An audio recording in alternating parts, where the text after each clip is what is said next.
सिलसिला बाजारों का मैं हूं आपके साथ अखिलेश राठी और आज हफ्ते का आखिरी कारोबारी दिन है, शुक्रवार का दिन है। हम चर्चा करने जा रहे हैं एक बार फिर से एग्री और नॉन एग्री कमोडिटीज के बारे में। हम आपको बताएंगे कि आज हफ्ते के आखिरी कारोबारी दिन कौन सी कमोडिटी किस भाव पर खुली है, किस भाव पर कारोबार करती हुई नजर आ रही है, जानकारों की उस पर क्या राय है और आगे जाके भविष्य में किस कमोडिटी का भविष्य तेजी के साथ दिखता हुआ नजर आ सकता है, यही सब जानने की कोशिश करेंगे। जान लेते हैं कि आज खाद्य तेलों का बाजार, मसालों का बाजार कैसा देखने को मिल रहा है एनसीडीएक्स पर। हफ्ते के आखिरी कारोबारी दिन वो कौन सी कमोडिटीज रहेंगी जिनमें आज आप मुनाफा कमा के चल सकते हैं।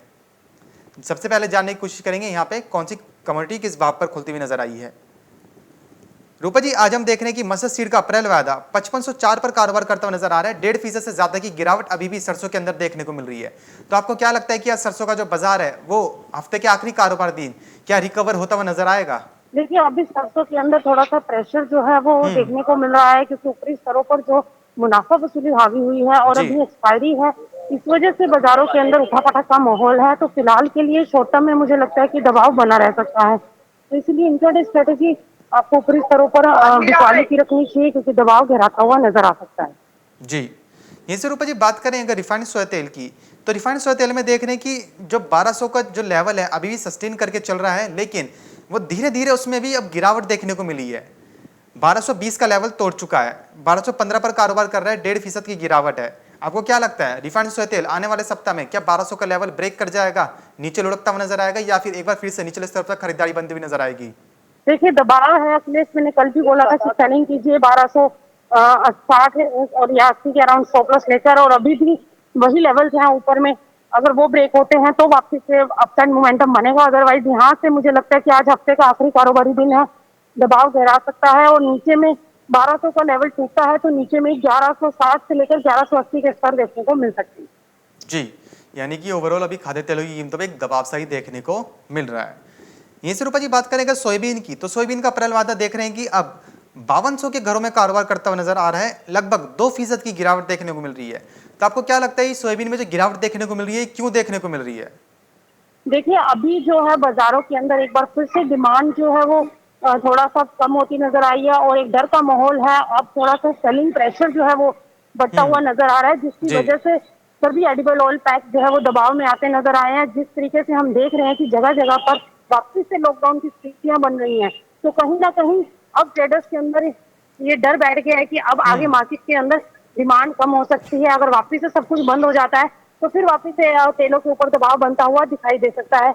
इसीलिए बाजारों के अंदर अभी एक डाउनफॉल देखने को मिल रहा है। और दूसरा, आप ये देखिए कि बाजार लगातार तेजी की तरफ से वहां से एक मुनाफा वसूली हावी हुई है, तो इसीलिए अभी जी बाजारों के अंदर प्रेशर देखने को मिल सकता है। जी, तो यानी कि ओवरऑल अभी खाद्य तेलों की जो कीमतें हैं उन पर एक दबाव बनता हुआ नजर आ सकते हैं। ट्रेडर्स के अंदर, व्यापारियों के अंदर भी अभी इस वक्त कोरोना के केसेस जो बढ़ते हुए नजर आ रहे हैं, लॉकडाउन की जो स्थितियां बनती हुई एक बार फिर से नजर आ रही हैं, क्योंकि नोएडा के अंदर कल से ही धारा 144 लागू हो गई है। अब ये धारा तब लागू की जाती है जब कोरोना के केसेस बढ़ने लगते हैं। तो यानी कि अब एक डर का माहौल एक बार फिर से शुरू होने लगा है। एक बार फिर से जो कोरोना की केसेस है उनके अंदर तेजी देखने को मिल रही है, जिसकी वजह से हम देख रहे हैं कि घरेलू आधा बाजार में भी एक गिरावट का माहौल देखने को मिल रहा है खाद्य तेलों पर। रूपा जी, हमारे साथ दर्शक जुड़े हैं सादिक मोमिन जी, जिनका सवाल सीपीयू को लेकर आ रहा है। सीपीयू में भी क्या आगे चलना सही रहेगा?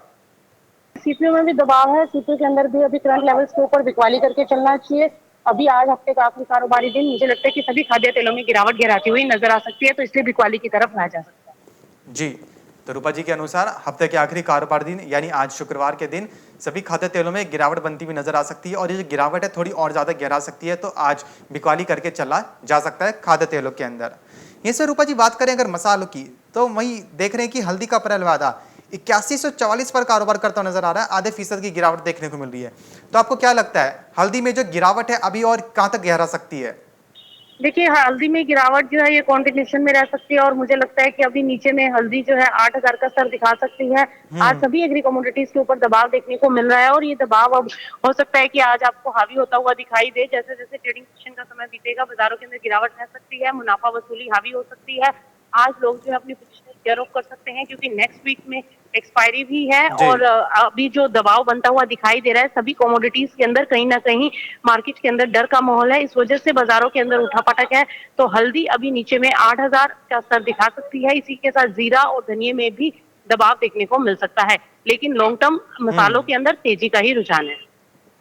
जी, तो यानी कि लॉन्ग टर्म में मसालों के अंदर रूपा जी के अनुसार तेजी का ही रुझान है। हाल फिलहाल के अंदर जो डर का माहौल बना है, ये जो सिचुएशन क्रिएट हुई है कोरोना के चलते, इसकी वजह से डर का माहौल बना है और कुछ एक्सपायरी भी पास में है, जिसकी वजह से हम देख रहे हैं कि वायदा बाजार के अंदर एक गिरावट के साथ कारोबार दर्ज किया जा रहा है। लेकिन मसालों के अंदर चाहे हल्दी हो, जीरा हो, चाहे धनिया हो, तीनों ही मसाला कम्युनिटी के अंदर तेजी का ही रुझान है। लंबी अवधि में तीनों ही कम्युनिटी एक अच्छी खासी तेजी के साथ कारोबार करती हुई जरूर आएंगी। वहीं रूपा जी बात करें अगर कपास और कपास खली की, तो हम देख रहे हैं कि कपास की जो निर्यात मांग है उसमें अभी और अच्छी तेजी देखने को मिल रही है। कपास की जो निर्यात मांग है वो लगातार बढ़ ही रही है और खबरें भी ऐसी निकल के सामने आई है कि जो कपास किसान है उनकी लगभग 80% की जो 80% जो कपास है वो बिक चुका है। तो आपको क्या लगता है, जिस हिसाब से निर्यात के आंकड़े निकल के सामने आ रहे हैं, तो क्या नरमा कपास 7,000 तक भी बिकती हुई नजर आएगी?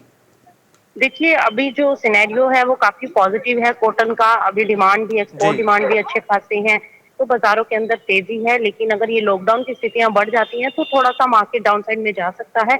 अदरवाइज फंडामेंटली बाजार पॉजिटिव है।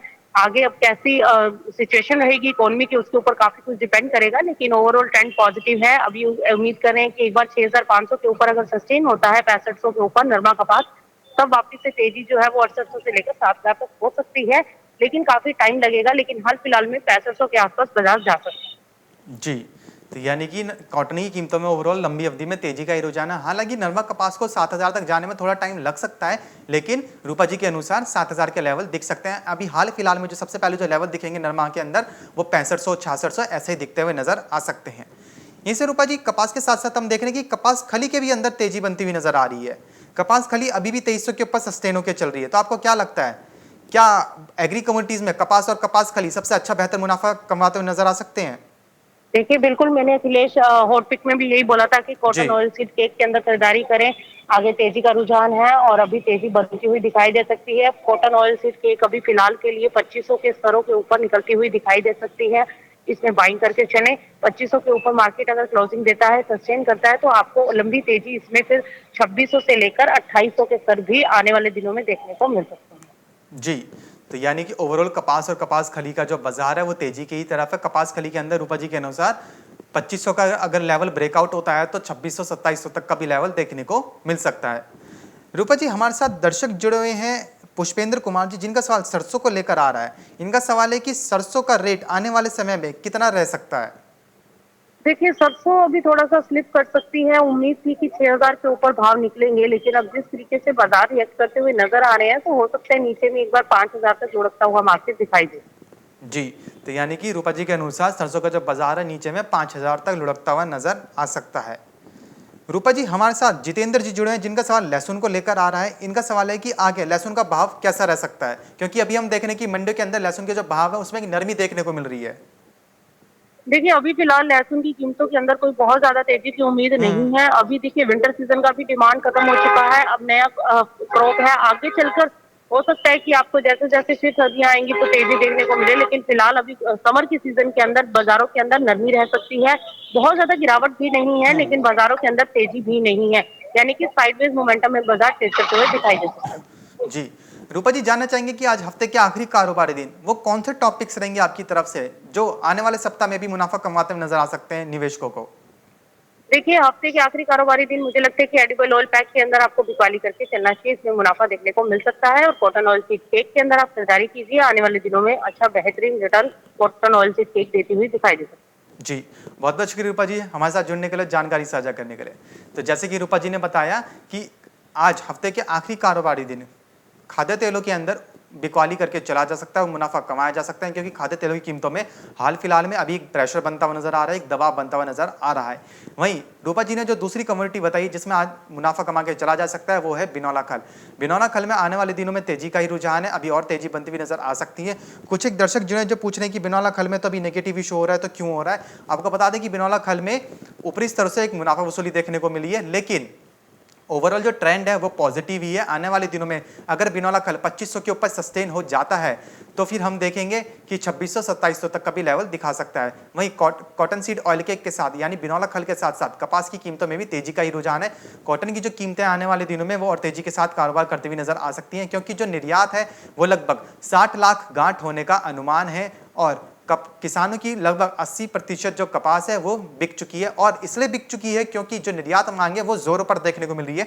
भारतीय कपास की जो निर्यात मांग है, जो एक्सपोर्ट डिमांड है, वो एक अच्छी खासी निकल के सामने आ रही है, क्योंकि भारतीय कॉटन जो होती है वो विदेशी कॉटन के मुकाबले थोड़ी सस्ती है और कुछ भारत अच्छे डिस्काउंट भी ऑफर्स करता है विदेशों को, जिसकी वजह से जो बाकी देश है और जगह से ना खरीद के भारतीय कॉटन को ज्यादा प्रेफर करते हैं, ज्यादा तवज्जो देते हैं, जिसकी वजह से हम देख रहे हैं कि भारतीय कॉटन की विदेशों में अंतर्राष्ट्रीय बाजार में ज्यादा मांग है।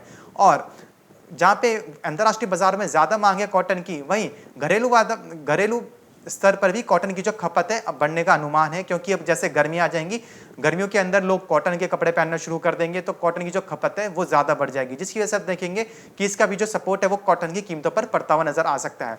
वहीं कॉटन के साथ साथ बात करें अगर नरमा कपास की, तो नरमा के भी अंदर तेजी का ही रुझान है। नरमा अभी 7000 तक का भी लेवल दिखलाती हुई नजर आ सकती है। 7000 तक जाने में थोड़ा समय लगेगा, लेकिन 7000 तक के आसपास जाती हुई जरूर नजर आएगी। अभी हाल फिलहाल में 6500-6600 तक जा सकती है नरमा कपास। और दर्शक जुड़े हैं हमारे साथ, जो निर्मल अग्रवाल जी, जिनका सवाल ग्वार को लेकर आया, ग्वार सीड में क्या रहेगा आगे। निर्मल अग्रवाल जी, ग्वार सीड के अंदर एक सीमित दायरे में ही कारोबार देखने को मिल रहा है, एक रेंज बाउंड एक्टिविटी देखने को मिल रही है। और अब ग्वार क्रूड ऑयल के पैरेलल चलता है। अगर कच्चे तेल में तेजी है तो हम देखते हैं कि ग्वार में भी तेजी बनती है, अगर कच्चे तेल में गिरावट है हम देखते हैं कि ग्वार में भी एक गिरावट बनती हुई नजर आती है। और अभी हाल फिलहाल में कच्चे तेल की कीमतें इतनी तेजी के साथ कारोबार नहीं कर रही हैं अंतर्राष्ट्रीय बाजार में, घरेलू बाजार में भी, जिससे ग्वार की जो कीमतें हैं वो एक अच्छी खासी तेजी के साथ कारोबार करती हुई नजर आए। तो एक सीमित दायरे में कारोबार है, ऊपरी स्तर से बिकवाली की सलाह रहेगी जानकारों के अनुसार। वहीं ग्वार का जो उत्पादन है इस साल वो सबसे कम रहा है, और जब लॉकडाउन की परिस्थितियां बन गई थी, निर्यात बंद हो गया था, एक्सपोर्ट बंद हो गया था, तो हमने देखा था कि ग्वार की जो सप्लाई है वो ज्यादा बढ़ गई थी। अब जो डिमांड निकल के आ रही है ग्वार की वो इतनी है नहीं, सप्लाई के मुकाबले जो डिमांड है कम है, सप्लाई ज्यादा है, डिमांड उतनी नहीं है, जिसकी वजह से हम देख रहे हैं कि ग्वार के जो वायदा बाजार हैं वो एक सीमित दायरे में ही कारोबार करते हुए नजर आ रहे हैं, जिसकी वजह से ग्वार सीड के अंदर और ग्वार गम के अंदर कोई ज्यादा खास मंदी तेजी बनती हुई नजर नहीं आ पा रही। इसलिए जानकारों के अनुसार आपको ऊपरी स्तर से बिकवाली की सलाह रहेगी। दर्शक जुड़े हैं बहुत सारे, श्रीकांत जी हैं, चने को लेकर सवाल आ रहा है, निर्मल जी का भी चने को लेकर आ रहा है, गजानन जी हैं चना के बारे में पूछ रहे हैं। आप सबको बता दें कि चने की कीमतों में भी हाल फिलहाल में जो वायदा बाजार में जो स्तर देखने को मिल रहा है, चने का अप्रैल वायदा इस वक्त आपको बता देता हूं वो लगभग 5000 के आसपास देखने को मिल रहा है। चने का अप्रैल वायदा इस वक्त 5000 के लेवल को भी ब्रेक कर चुका है और 4987 पर कारोबार करता हुआ नजर आ रहा है, आधे फीसद की गिरावट देखने को मिल रही है। हालांकि आज चने का जो बाजार है 5006 के स्तर पर खुला था और इस वक्त 5006 का ही हाई लगा चुका है, और वहीं बीते सत्र में 5009 के स्तर पर बंद होता हुआ नजर आया था। हम देख रहे हैं कि चने का जो अप्रैल वायदा है वो अब धीरे धीरे एक गिरावट की तरफ देखने को मिल रहा है। चने में हम जो देख रहे थे कि 5100 के ऊपर सस्टेन होकर चल रहा था, चने का अप्रैल वायदा 5100 के ऊपर बनता हुआ नजर आ रहा था, अब वो धीरे धीरे कहीं ना कहीं लुढ़कता हुआ नजर आ रहा है। इसके पीछे का जो कारण है वो आपको बता देता हूं कि पीछे का जो कारण बनते हुए नजर आ रहे हैं इस समय वो है चने की आवक होना। मंडियों के अंदर चने की आवक जैसे ही आती रहेंगी, अब कुछ मंडियों के अंदर आनी शुरू हो गई है, और जैसे ही आती रहेंगी मंडियों के अंदर चने का जो स्टॉक है वो देखने को मिलता रहेगा। हम देखेंगे कि चने की आवकों का प्रेशर चने की कीमतों पर घरेलू बाजार में जरूर पड़ता हुआ नजर आएगा। लेकिन जब आवकें पूरी प्रॉपर तरीके से आ जाएंगी मंडियों के अंदर, स्टॉकिस्टों के पास स्टॉक हो जाएगा, व्यापारियों के पास, मिलों के पास चने का जो स्टॉक है वो आना शुरू हो जाएगा, वो अपना स्टॉक बना लेंगे, क्रिएट कर लेंगे। उसके बाद हम देखेंगे कि निचले स्तरों से चने में एक बार फिर से खरीदारी बनती हुई नजर आएगी, और चना जानकारों के अनुसार 5200 तक के भी लेवल दिखला सकता है। अभी भी चने की कीमतों में तेजी का ही रुझान है। लंबी अवधि में हम देखेंगे कि मार्च अप्रैल के बाद चने की कीमतों में एक तेजी बनती हुई फिर से नजर आएगी। और अभी हाल फिलहाल में चने की जो कीमतें हैं उसको त्योहारी मांग का भी सपोर्ट है। जैसे अब होली आएगी, होली के बाद नवरात्र आएंगे, फिर रमजान का महीना शुरू हो जाएगा, तो चने की जो खपत है वो बढ़ जाएगी, क्योंकि नवरात्र हो गए, होली हो गई, रमजान हो गए, इसमें चने को खाया जाता है और चने का बेसन का भी बड़े पैमाने पर इस्तेमाल किया जाता है व्यंजनों बनाने के लिए। तो जिसकी वजह से हम देखेंगे कि चने का जो बाजार है ज्यादा नीचे नहीं गिरेगा, 4800 तक 4750, 4800, 4800, 4900 ऐसे ही इसी दायरे में चने का जो वादा बाजार है वो कारोबार करता हुआ नजर आएगा। और फिर वहां से जब चने की आवक पूरी प्रॉपर तरीके से हो जाएगी उसके बाद देखेंगे कि चने की कीमतों में एक बार फिर से तेजी बनती हुई नजर आएगी और जानकारों के अनुसार चने के अंदर 5200 तक के लेवल देखने को मिल सकते हैं। और सवाल ले लेते हैं दर्शकों के। बिनौला खल को लेकर ज्यादा सवाल आ रहे हैं। टिंकू गुप्ता जी हैं, हरीश जी हैं, रुपेश जी हैं जिनका सवाल, राहुल जी भी हैं जिनका सवाल बिनौला खल को लेकर आ रहा है। आपको बता दूं कि बिनौला खल में तेजी का ही रुझान है। बिनौला खल की जो इंडस्ट्रियल डिमांड है वो अच्छी खासी देखने को मिली। पशु चारे की अच्छी खासी डिमांड निकल के सामने आ रही है। हमने देखा था कि बर्ड फ्लू की खबरें फैलने के बाद पोल्ट्री जो इंडस्ट्री है वो एक बार फिर से ठप पड़ती हुई नजर आई थी। कोरोना काल में तो पड़ी थी, लेकिन उसके बाद फिर बर्ड फ्लू के चलते भी जो पोल्ट्री इंडस्ट्री वो ठप पड़ती हुई नजर आई थी। लेकिन अब धीरे धीरे जो पोल्ट्री इंडस्ट्री है वो अपने पहियों पर दोबारा खड़ी हो रही है, दोबारा पहिए पे लौट रही है, पटरी पर लौटती हुई नजर आ रही है और एक बार फिर से कारोबार देखने को मिल रहा है, जिसकी वजह से देख रहे पशु चारे की जो डिमांड है वो निकल के सामने आ रही है। और बिनौला खल का जो उत्पादन है, सप्लाई है, वो इतनी देखने को नहीं मिली जितनी डिमांड है, जिसकी वजह से हम देखेंगे कि बिनौला खल की कीमतों में आगे तेजी ही देखने को मिलेगी। अगर किसी के पास स्टॉक है तो थोड़ा होल्ड करके चल सकते हैं। बिनौला खल की कीमतों में आगे तेजी का ही रुझान है।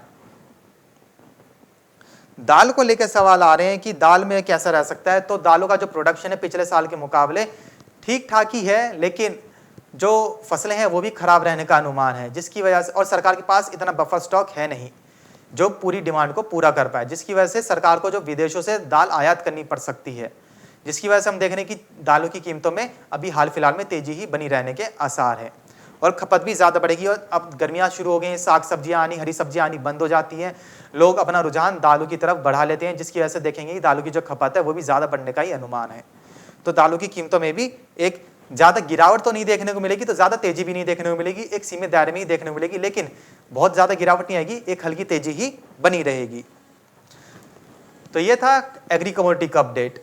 फिलहाल सिलसिला बाजार को मैं बस इतना ही, कहीं जाएगा नहीं, क्योंकि खबरों का सिलसिला लगातार ही बना रहेगा मार्केट टाइम्स टीवी पर। मार्केट टाइम्स टीवी पर चल रहा है बूझो तो जाने क्विज कॉन्टेस्ट। अब आपके पास मौका है हर रोज इनाम जीतने का। जी हाँ, मिक्सी, ग्राइंडर, मोबाइल फोन और ना जाने क्या क्या। अगर आप मार्केट टाइम्स टीवी के सब्सक्राइबर हैं तो हर रोज आप जीत सकते हैं मार्केट टाइम्स टीवी पर आकर्षक इनाम। और अगर आपने मार्केट टाइम्स टीवी को सब्सक्राइब नहीं किया है तो तुरंत सब्सक्राइब करें। मार्केट टाइम्स टीवी पर चल रहा बूझो तो जाने क्विज कॉन्टेस्ट, जिसमें हम हर प्रोग्राम के अंत में पूछते हैं आपसे अर्थव्यवस्था, कमोडिटी बाजार, मंडियों का हाल, शेयर बाजार पर सवाल। सही जवाब देने वालों में से विजेता को लकी ड्रॉ के द्वारा चुना जाता है और उस विजेता को मिलता है मार्केट टाइम्स टीवी की तरफ से पुरस्कार। बस आपको सवाल का जवाब देने से पहले मार्केट टाइम्स टीवी को भी सब्सक्राइब करना है। आज का सवाल है, धान का समर्थन मूल्य 2020-21 में कितना है? आपके ऑप्शंस हैं, ऑप्शन ए 1868 रुपए प्रति क्विंटल, ऑप्शन बी 1960 रुपए प्रति क्विंटल, ऑप्शन सी 1500 रुपए प्रति क्विंटल, ऑप्शन डी 1700 रुपए प्रति क्विंटल। जवाब के लिए टाइप करें धान ए, धान बी, धान सी, धान डी। आपको मार्केट टाइम्स टीवी चैनल को सब्सक्राइब करना है और जवाब व्हाट्सएप करना है। आप जवाब व्हाट्सएप कर दें 9953882229 पर। आप में से लकी विजेता जीत सकता है हेयर ड्रायर।